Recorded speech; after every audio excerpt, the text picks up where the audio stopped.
मेरे प्यारे देशवासियों, नमस्कार। आज देव दीपावली का पावन पर्व है। आज गुरु नानक देव जी का भी पवित्र प्रकाश पर्व है। मैं विश्व भर में सभी लोगों को और सभी देशवासियों को इस पावन पर्व पर हार्दिक बधाई देता हूं।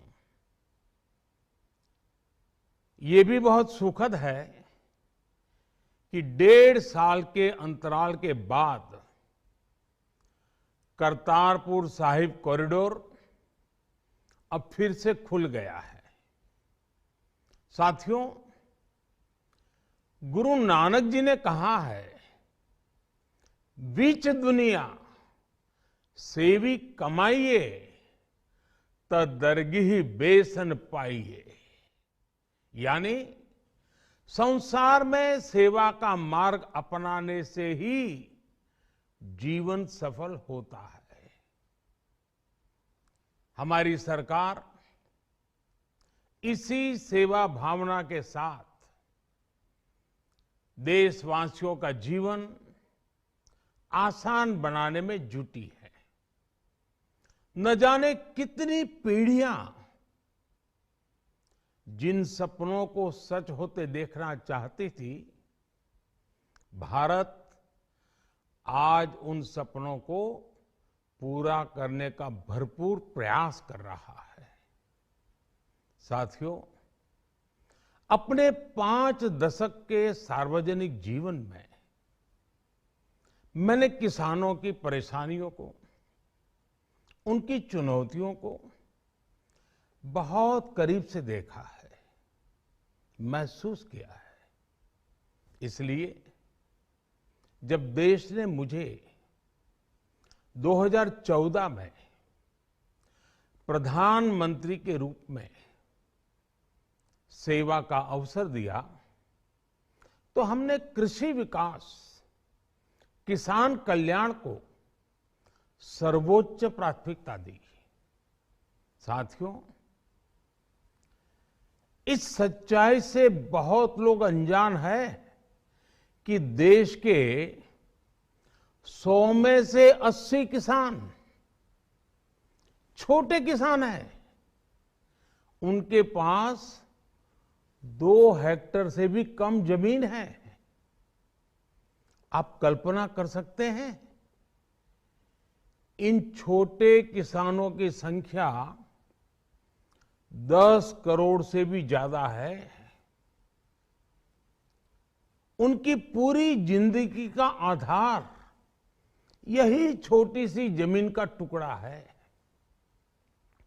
यही उनकी जिंदगी होती है। और इस छोटी सी जमीन के सहारे ही वो अपना और अपने परिवार का गुजारा करते हैं। पीढ़ी दर पीढ़ी परिवारों में होने वाला बंटवारा इस जमीन को और छोटा कर रहा है।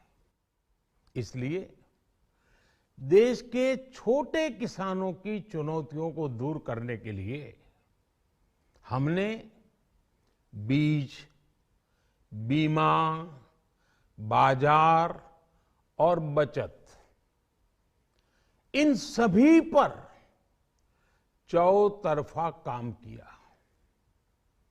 सरकार ने अच्छी क्वालिटी के बीज के साथ ही किसानों को neem coated urea, soil health card, micro irrigation जैसी सुविधाओं से भी जोड़ा।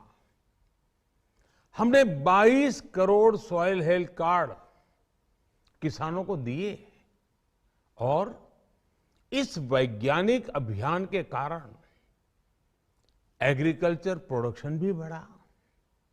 साथियों, हमने फसल बीमा योजना को अधिक प्रभावी बनाया। उसके दायरे में ज्यादा किसानों को लाए। आपदा के समय ज्यादा से ज्यादा किसानों को आसानी से मुआवजा मिल सके, इसके लिए भी पुराने नियम बदले। इस वजह से बीते 4 साल में 1 लाख करोड़ रुपए से अधिक का मुआवजा हमारे किसान भाई बहनों को मिला है। हम छोटे किसानों और खेत में काम करने वाले श्रमिकों तक बीमा और पेंशन की सुविधाओं को भी ले आए। छोटे किसानों की जरूरतों को पूरा करने के लिए सीधे उनके बैंक खातों में 1,62,000 करोड़ रुपए ट्रांसफर किए, सीधे उनके खाते में। साथियों, किसानों को उनकी मेहनत के बदले उपज की सही कीमत मिले, इसके लिए भी अनेक कदम उठाए गए। देश ने अपने रूरल मार्केट इंफ्रास्ट्रक्चर को मजबूत किया। हमने एमएसपी तो बढ़ाई ही, साथ ही साथ रिकॉर्ड सरकारी खरीद केंद्र भी बनाए। हमारी सरकार द्वारा की गई उपज की खरीद ने पिछले कई दशकों के रिकॉर्ड तोड़ दिए हैं। देश की 1000 से ज्यादा मंडियों को ई नाम योजना से जोड़कर हमने किसानों को कहीं पर भी अपनी उपज बेचने का एक प्लेटफॉर्म दिया। और इसके साथ ही देश भर की कृषि मंडियों के आधुनिकीकरण पर भी हमने करोड़ों रुपए खर्च किए। साथियों, आज केंद्र सरकार का कृषि बजट पहले के मुकाबले 5 गुना बढ़ गया है। हर वर्ष 1.25 लाख करोड़ रुपए से अधिक कृषि पर खर्च किए जा रहे हैं।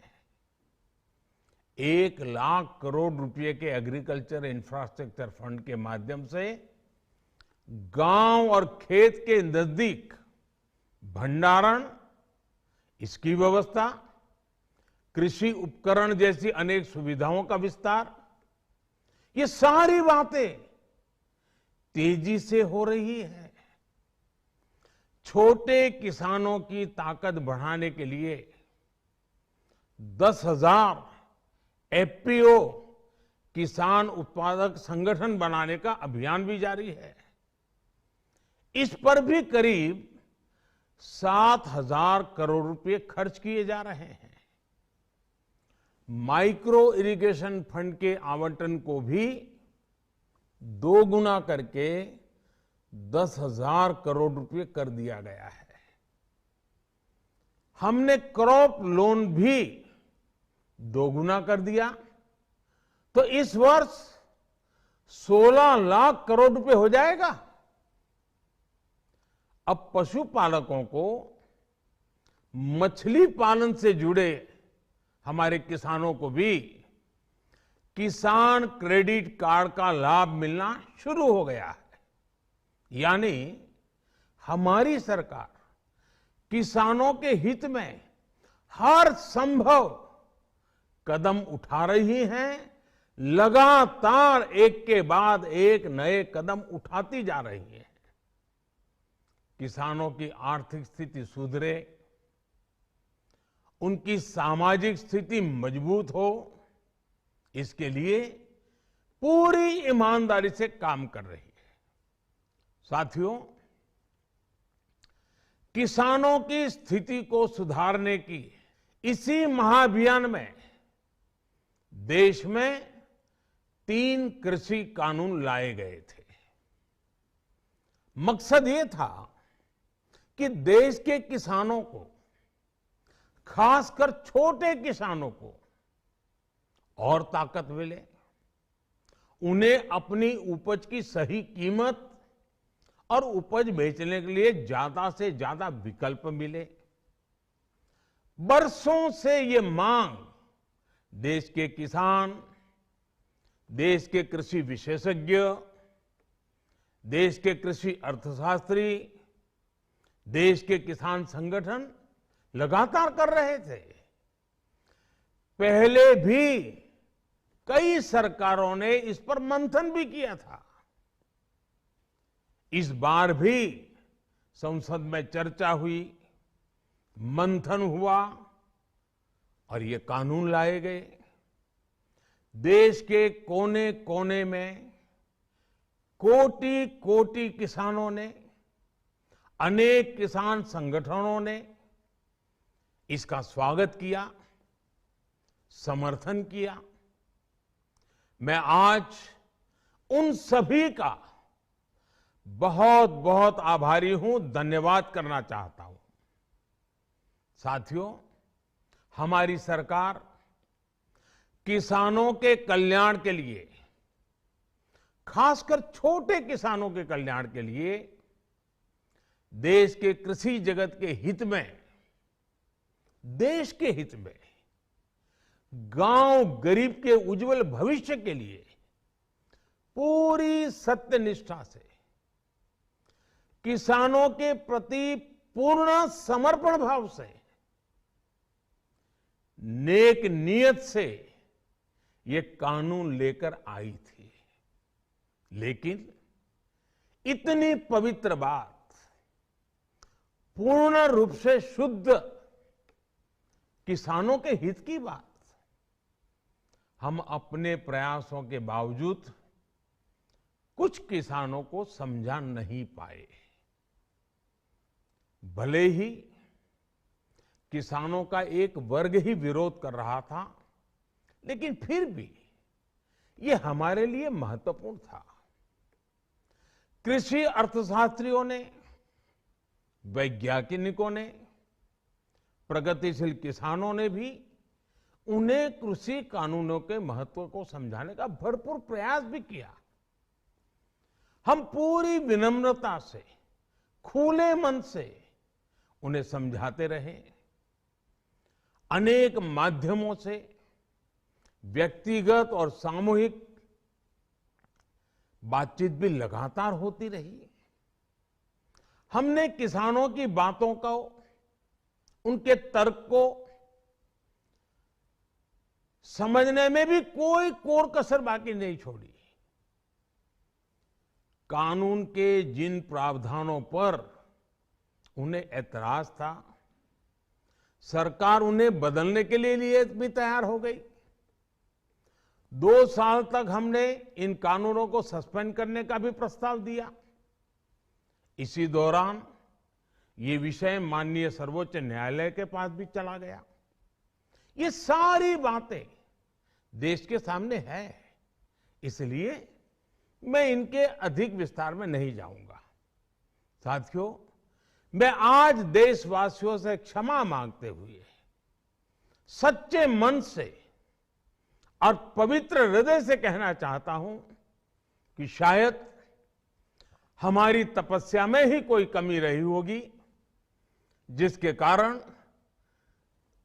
दिए के प्रकाश जैसा सत्य कुछ किसान भाइयों को हम समझा नहीं पाए। आज गुरु नानक देव जी का पवित्र प्रकाश पर्व है। ये समय किसी को भी दोष देने का नहीं है। आज मैं आपको, पूरे देश को ये बताने आया हूं कि हमने 3 कृषि कानूनों को वापस लेने का, रिपील करने का निर्णय लिया है। इस महीने के अंत में शुरू होने जा रहे संसद सत्र में, इसी महीने में, हम 3 कृषि कानूनों को रिपील करने की संवैधानिक प्रक्रिया को पूरा कर देंगे। साथियों, मैं आज अपने सभी आंदोलनरत किसान साथियों से आग्रह कर रहा हूं, आज गुरु पर्व का पवित्र दिन है। अब आप अपने अपने घर लौटे, अपने खेत में लौटे, अपने परिवार के बीच लौटे। आइए एक नई शुरुआत करते हैं, नए सिरे से आगे बढ़ते हैं। साथियों, आज ही सरकार ने कृषि क्षेत्र से जुड़ा एक और अहम फैसला लिया है। जीरो बजट खेती यानी प्राकृतिक खेती को बढ़ावा देने के लिए देश की बदलती आवश्यकताओं को ध्यान में रखकर क्रॉप पैटर्न को वैज्ञानिक तरीके से बदलने के लिए एमएसपी को और अधिक प्रभावी और पारदर्शी बनाने के लिए ऐसे सभी विषयों पर भविष्य को ध्यान में रखते हुए निर्णय लेने के लिए एक कमेटी का गठन किया जाएगा। इस कमेटी में केंद्र सरकार, राज्य सरकारों के प्रतिनिधि होंगे, किसान होंगे, कृषि वैज्ञानिक होंगे, कृषि अर्थशास्त्री होंगे। साथियों, हमारी सरकार किसानों के हित में काम करती रही है और आगे भी करती रहेगी। मैं गुरु गोविंद सिंह जी की भावना में अपनी बात समाप्त करूंगा। देहि शिवा वर मोहे इहे, शुभ कर्मन ते कबहू न टरो। हे देवी, मुझे ये वर दीजिए कि मैं शुभ कर्म करने से कभी पीछे ना हटूं। जो किया किसानों के लिए किया, जो कर रहा हूं देश के लिए कर रहा हूं। आप सभी के आशीर्वाद से मैंने मेहनत में पहले भी कोई कमी नहीं की थी। आज मैं आपको विश्वास दिलाता हूं कि अब और ज्यादा मेहनत करूंगा ताकि आपके सपने साकार हो सके, देश के सपने साकार हो सके। आपका बहुत बहुत धन्यवाद। नमस्कार।